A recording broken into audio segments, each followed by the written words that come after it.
Godina Wallaggaa Bahaa fi magaalaa Naqamteetti alseerummaa kenniinsa tajaajila geejjibaa irratti mul'atu furuuf gamaggamni hojii seektaroota geejjibaa fi qooda fudhattoota waliin gaggeeffameera.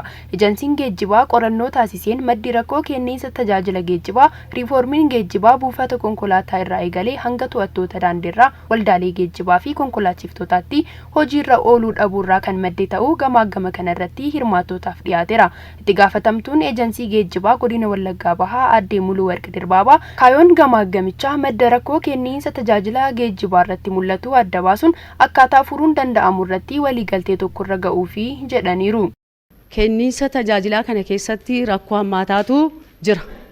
Rakkoon kun immoo maaliif uumame kan jedhu yeroo waliin teenye ilaalu waa lamarraa madda. Inni kunis tokko alseerummaan babal'achuuf olaantummaa seeraa kabachiisuu dadhabuu hojmaata mootummaan nutti kenne galmaan ga'uu dadhabuu fi ejensiin geejjibaa sadarkaadhaan jiru tajaajila uummataan kun na ilaallata jedhee gara kuteenyaan harka qulqulluuf yaada qulqulluudhaan hojjechuu dhabuudhaan rakkoon kun nu mudatee jira.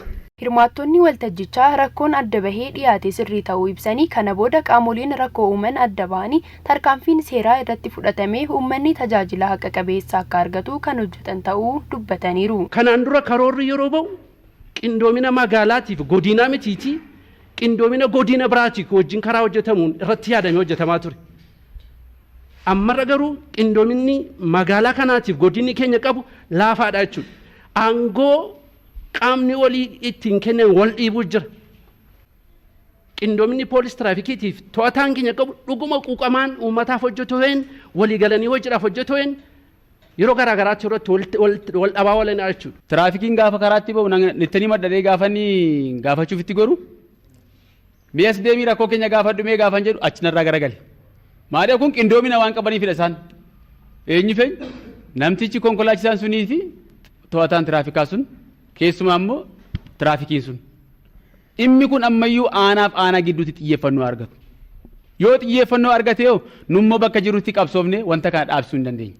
Dambii fi qajeelfamni gama kenna tajaajila geejjibaatiin bahee sirriitti hojiirra ooluu dhabuusaatiin bakka komiin uummataa bal'aan itti kaafamu bakka mirgi tajaajilamtootaa itti sarbamuu fi bakka alseerummaan keessatti dagaage ta'uu kan himan itti gaafatamaan damee siyaasaa waajjira paartii badhaadhinaa godina Wallaggaa Bahaa obbo Darajjee Toleeraa rakkoo kana furuuf xiyyeeffannoon guddaan itti kennamee hojjetamuu akka qabu hubachiisaniiru. Humnas keessa jiru dhuguma humna dhabeeti.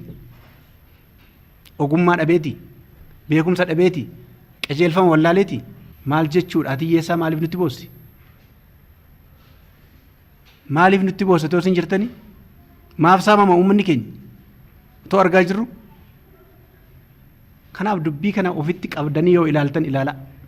Itti aanaan bulchaa bulchiinsa godina Wallaggaa Bahaa obbo Gammadaa Tafarraa gama isaaniitiin maddi rakkichaa adda bahee waan jiruuf seektaroonni geejjibaa waajjiraaleen poolisii fi waldaaleen geejjibaa sadarkaan jiran hatattamaan rakkoo gama isaaniitiin jiru furanii riiformicha lafa qabsiisuun rakkoo uummataa furuu qabu jedhaniiru. Rakkoon gama geejjibaatiin jiru hiikameera. Itti quufinsa qabaa uummanni naannoo kanatti kan jedhu guyyaa guyyaatti kan arginuu fi qorannaan biraa kan barbaadu waan ta'eef ituun ta'in ija keenyaan guyyaa guyyaatti kan arginuu fi ammallee rakkoo keessa kan jiru ta'uunsaa beekamaadha jechaadha. Waltajjiin kun rakkoon kana hin hiika jedhamee jechaadha kan qabamee jiru.